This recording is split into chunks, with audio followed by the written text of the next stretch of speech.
So I was still pretty much in the lecture circuit and teaching at York College, Death and Dying course, which was very popular, and still really enjoying this. And AIDS started coming along. And I was working at a hospital in Baltimore, small hospital, and I never liked Hopkins and I liked my little hospitals where I could really make a difference, and got my referrals, and I knew everybody, and I could, call down and say, she's too sick for an x-ray, bring the port. I had a lot of clout within that system. And they closed it, and Hopkins bought it. So I was without a job, and that was pretty traumatic because I had this farm and a mortgage, and I decided the worst thing was I'd be able to work as a regular nurse. So I gave myself 6 months. And if I didn't find death and dying work, which was very popular still, so I couldn't understand it, why I had 15, 20 interviews all over the state.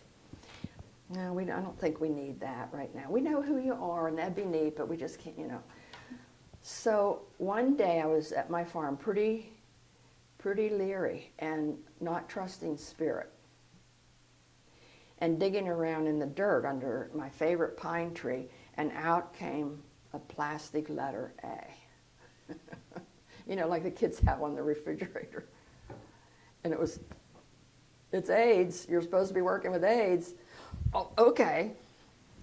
And off we went. And I found this beautiful brownstone in York, went to the mayor and said, I'm going to create a nonprofit, and I'll have 3 bedrooms. I have a board of directors. I have Dr. Hawk as our medical director. It's all up, but I need the building. And he said, okay, you can buy it for $1.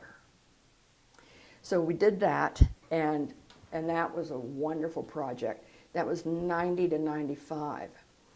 And I just had volunteers come in, and the Art Academy took us as an art project, and they designed all the rooms and wallpapered. And at that point, York was number 3 in the state for the highest number of AIDS cases. That was a lot of IV drug abuse. So this was my baby.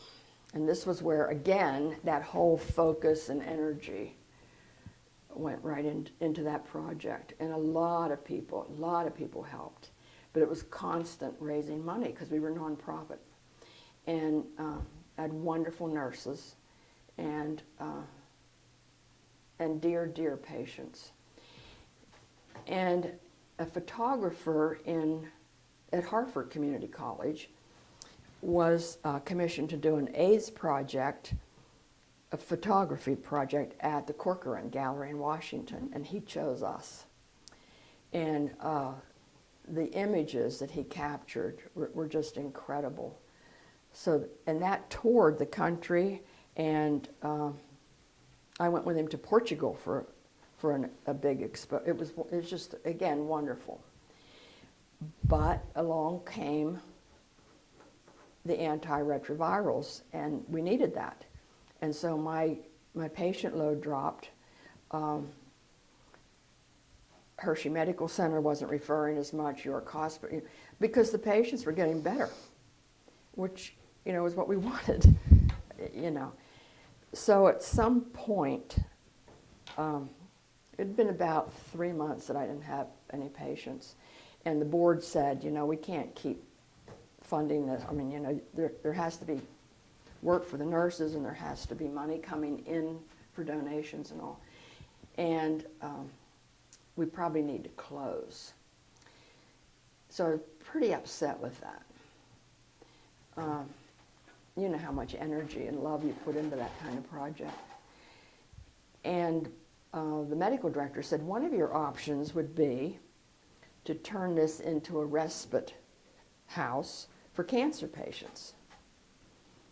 I said, well, that's a possibility, but then you have to get Medicare approved, and the strings were awful, just awful.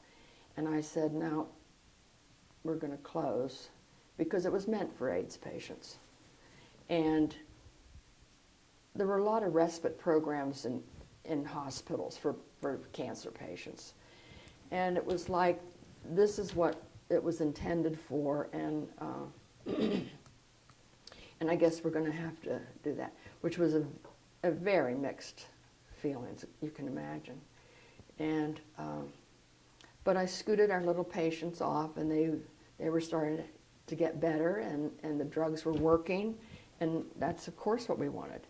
So we had in 5 years 95 deaths. One was a little 5-year-old with us, and then his mother came to die in the same room he had died about a year later. We had a lot of spiritual activity. There were a lot of little spirits moving through that house, and it just made it a really special project, and something that I'll always be very proud of.